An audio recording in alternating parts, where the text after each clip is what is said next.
This is Larry Henry at Gambling.com. Welcome to The Edge. I'm joined by my colleague Shannon Lane, who is a content specialist at Gambling.com, former senior manager for digital programming at NFL.com and for the NFL app. Shannon, thanks for joining me today. We've got a lot to talk about.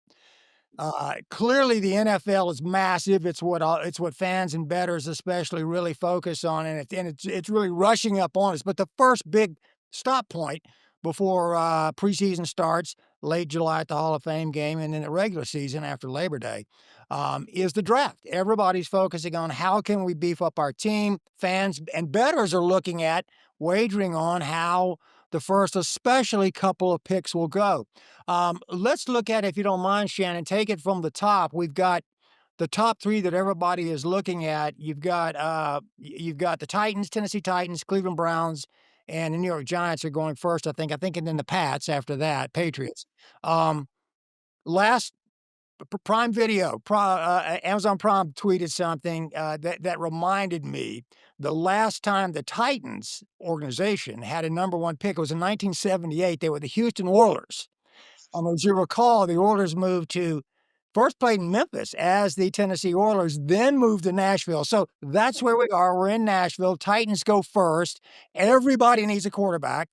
Um, who do you see going first to the Titans? And then where do we go? Where does it fall the next couple after that? Yeah, absolutely. So the Titans haven't been in this position in a very long time, to be needing to draft a quarterback and do it at number one. They're almost certainly going to go with a quarterback because they didn't make any big time quarterback free agency signings, which would indicate that they are looking for a rookie quarterback to take the reins and start very early. It sounds like all indications are that they're going to go with Cam Ward out of Miami. He's already kind of like hinted at how it would be to play in Tennessee, and by all accounts, he seems to be, a lot of scouts' favorite quarterback, and probably the one that can start early, probably the most pro ready out of this group. I do think it's worth noting that while Cam Ward and Shader Sanders have been getting a lot of the attention when we talk about the draft, the quarterback class itself this year is very top heavy. Beyond those two, um, you know, it it kind of falls off in terms of pro readiness and talent. So, I think that there's going to be a big scramble kind of at the top for these two quarterbacks, and then after that, we might be getting into situations where teams are reaching for Jalen Milroe or Jackson Dart, and maybe not getting the same value that they would in a different year.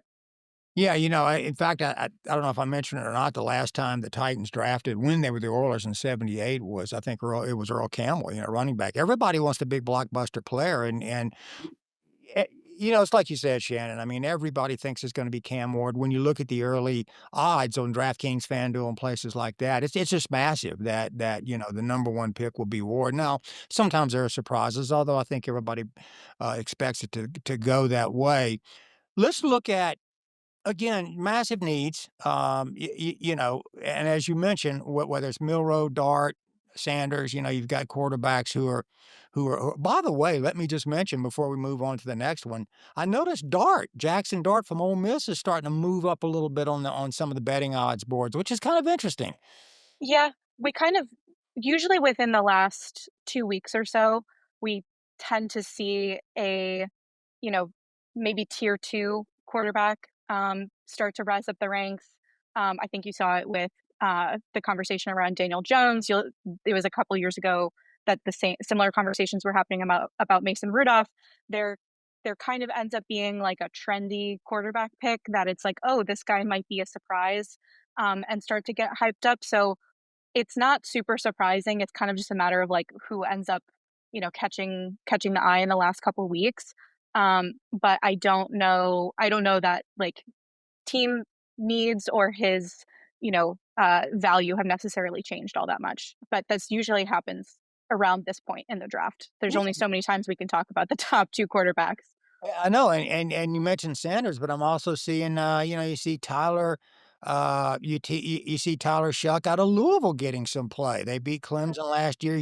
He'll be 26 in September. Not a young quarterback, but even he's so it's interesting how that mix is tall guy. I think everybody thinks he might be a gunslinger. So we'll see. Let's look at so you're walking so you're placing a bet or you're a fan and, everybody sort of expects when the show comes on and the first pick is taken, everybody right now is expecting it to be Cam Ward. Then after that, you've got Cleveland and the Giants on the clock.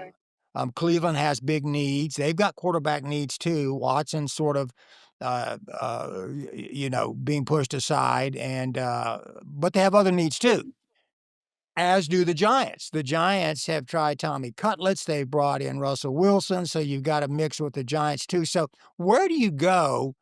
Defensive needs too. Where do you go if you're Mhm. Cleveland and then the Giants?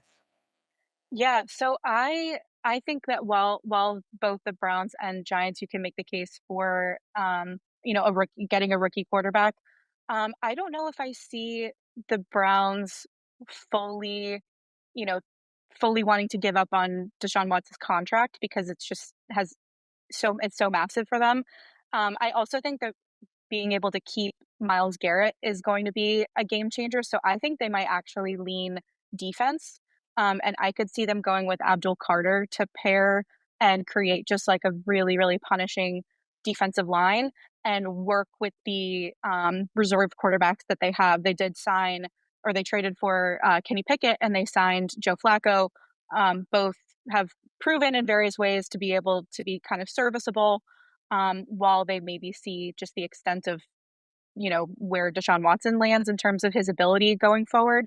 So I could actually really see them while you could make a case for quarterback, I think they might go defense there and really lean into to that like really punishing defense that I think you see in a lot of AFC North teams.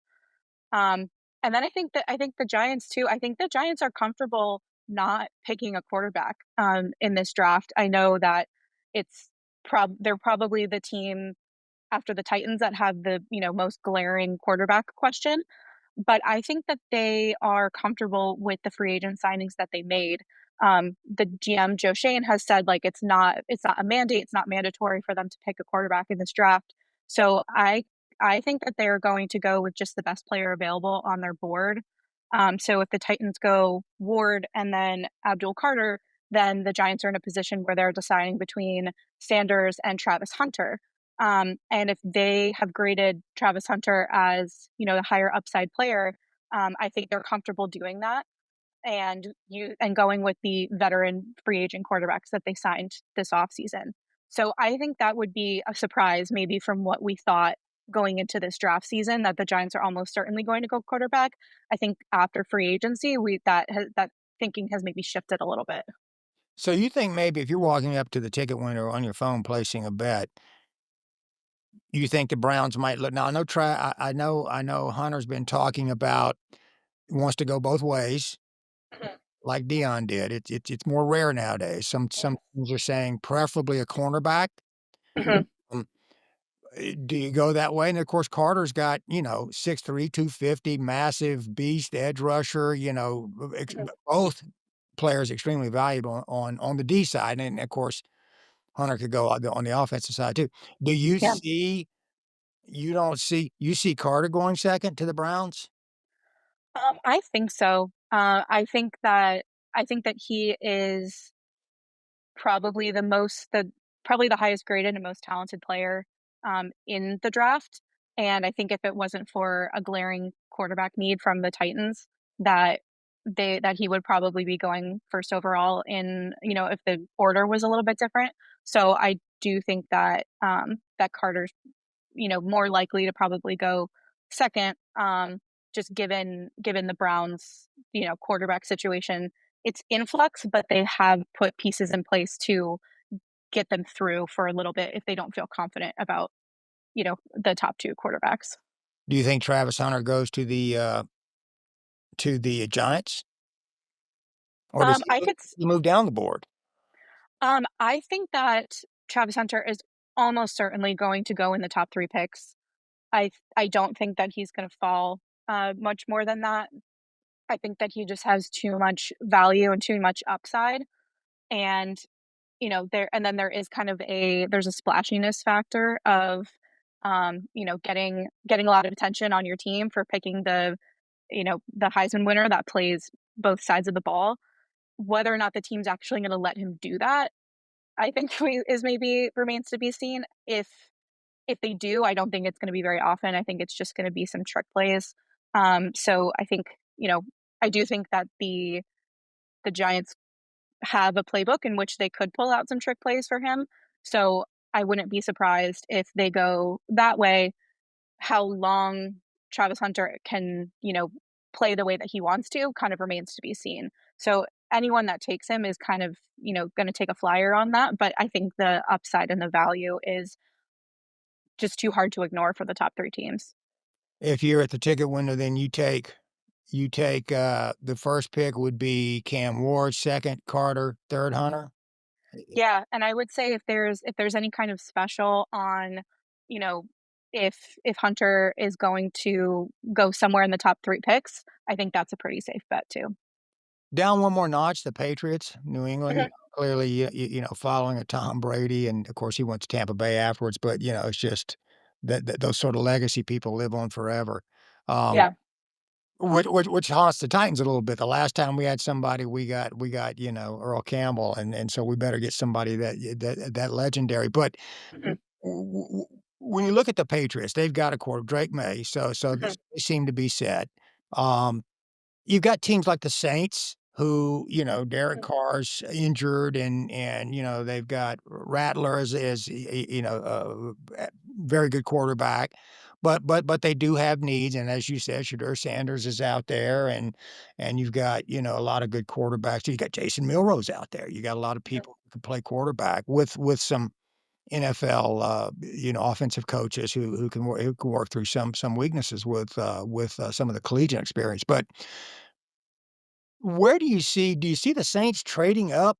Do you see New England taking a Will Campbell? They need an offensive lineman, to protect the young quarterback from LSU. What do you see the Patriots doing, and where does a team like the Saints try to maneuver? Are they fine? I think they're number 9 or something.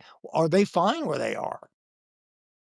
I don't know that I would say they're fine where they are, but I don't know that they have the draft capital to move up into a position to be able to take one of the top 2 quarterbacks.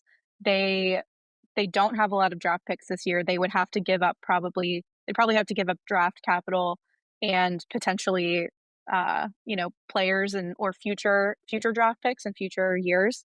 So I don't know that they have the draft capital this year to do it, to take Sanders, if he's still there.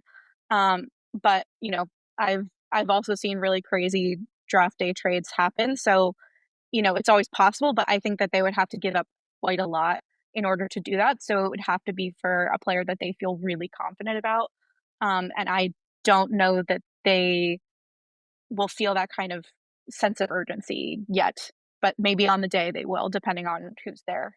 That makes sense, and then we could talk later. I've we the whole quarterback issue is interesting, and you look down too at the Raiders, who struggled over recent years. They've got Geno Smith, Pete Carroll's got a quarterback he has a lot of faith in. I think he had last season the 4th most passing yards in the NFL, so he's no slouch. I think they're looking at a running back like Gentry out of Mhm. Boise State. So you got those options in play, but the whole quarterback issue, Shannon, has really become problematic in the NFL in terms of is this a good quarterback class? You've got some good ones, but once you get past some of the top picks, again, you got the Milrose, you got the Shucks out of Louisville, a lot of people are looking at, and people like Jackson Dart.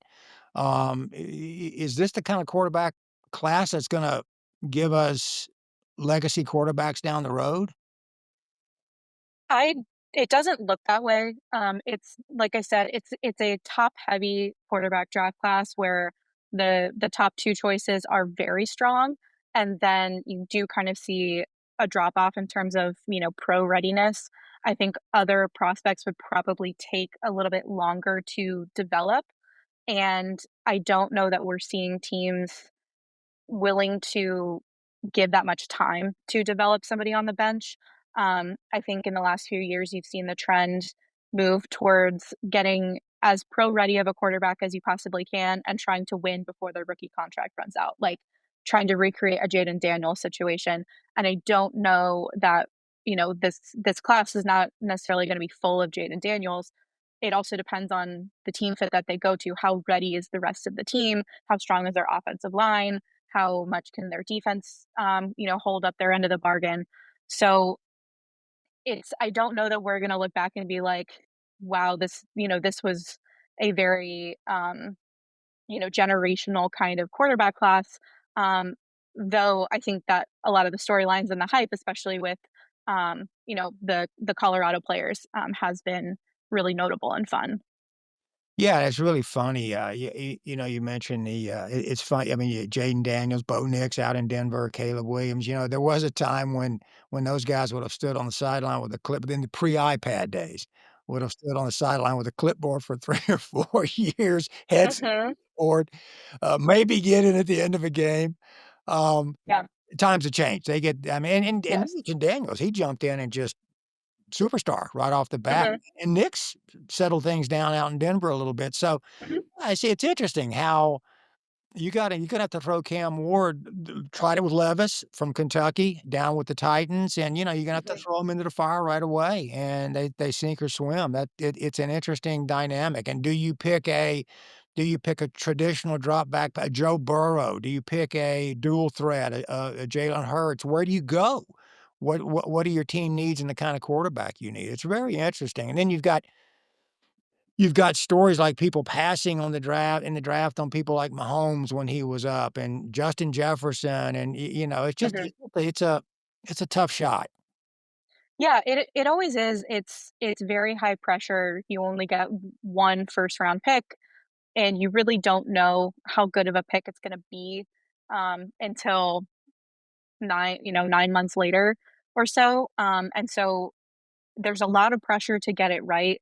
It's still very hard to project, how somebody is going to play in the pros, given how the the college football programs have kind of started to shake out. There's a lot of movement and there's a lot of emphasis on individual player performance, which is not necessarily a bad thing, but it does mean that you don't get quarterbacks that are, you know, 3, 4-year starters at one program, in the SEC anymore. That just doesn't tend to be the case. So, you know, is there it is it easier to kinda get thrown to the wolves in that sense? Yes. So and you do have to take that into account when you're drafting a quarterback. Do you feel confident in your offensive line that they're gonna be able to protect them? And I would say probably on the whole, if you're a quarterback needy team, you probably also don't have a great offensive line. So it's kind of, you're gonna kind of have both of those problems happening simultaneously. So you do kind of have to have a plan to you know, grow the offense as a whole, when you're selecting a rookie quarterback. Great point. Thus maybe a Will Campbell goes if he's still out there with the Patriots. Yeah, the offense. Yeah. But if you've got a quarterback, build the line. I think that's probably what they'll do. I think that's also just tends to be kind of where the Patriots go, although granted that was the Belichick era. Vrabel was a player under Belichick, so I don't know that we will see, like, too much of a deviation from, like, the so-called Patriot way, but I would probably say that the Patriots go offensive line or defensive line rather than, a splashier skill player. Thank you so much, Shannon, for that insight. Let me toss out a couple names I just noticed moving up on the odds boards, which is interesting, and we can follow this up in future discussions. I'm just tossing this out really apropos of nothing, other than these are some names that have started to move on the odds board for, beyond the first pick. I mean, everybody, you got to mortgage the house to win a couple of bucks on Cam Ward. Some names that have moved: Mason Graham out of Michigan, defensive tackle, his name's moving up. I'm just talking about on the odds board, I'm not talking about, Mhm. sort of chatter within the league. Yeah.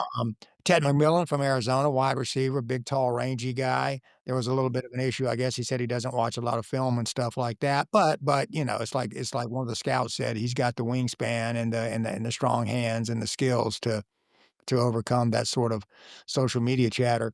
And then but he's moving up on the odds boards. And then Jalen Walker from Georgia, linebacker, he's moving up. So it's kind of interesting to even so you hear the chatter from different prognosticators and experts and that sort of thing. Then you look at the odds boards, and to me, that's sort of where people in the know are realizing there's some action.